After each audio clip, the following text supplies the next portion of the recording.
Bismillahirrahmanirrahim. Bandalarning fe'llari, ya'ni ish harakatlari, harakatlanish va to'xtalishdan iboratdir. Ba'zan inson harakatlanadi, ba'zan esa sokin turadi, to'xtab turadi.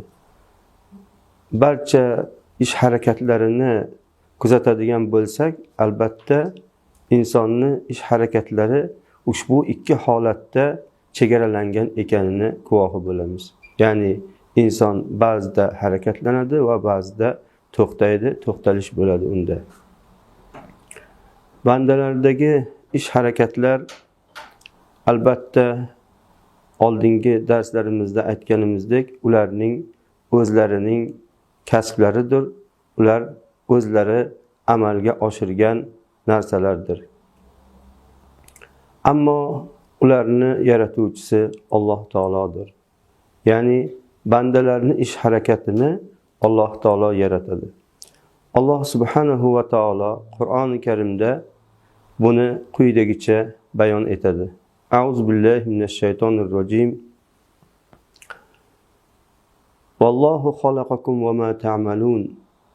Ya'ni Alloh sizlarni ham va sizlar qilayotgan ishlaringizni ham yaratgandir.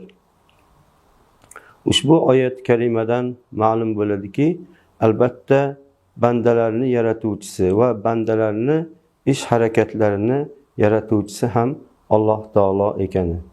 Alloh subhanahu va taolo yana bir oyat karimada bunday marhamat qiladi. A'udzu billahi minash shaytonir rojim. Zalikumullohu robbukum la ilaha illa huwa xoliqu kulli shay'in fa'buduhu va huwa ala kulli shay'in vakil. Sadaqallohul azim. Ya'ni mana shu Alloh sizlarning Robbingizdir. Undan o'zga iloh yo'qdir. U hamma narsaning yaratuvchisidir. Bas ungagina ibodat qilinglar va u hamma narsaga vakildir.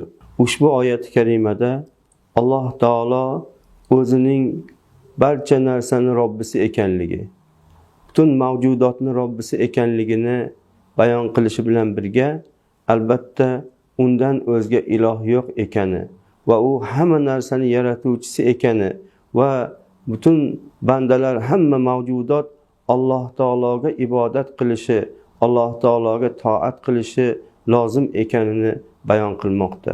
Va oyatning oxirida Alloh taolo hamma narsaning egasi ekani, hamma narsaga vakil ekani, hamma narsaga Alloh taolo hukmron ekanini ochiq bayon qilmoqda. Demak, ushbu oyatlardan ma'lum bo'ladiki, Alloh taolo barcha narsani yaratuvchisi ekan.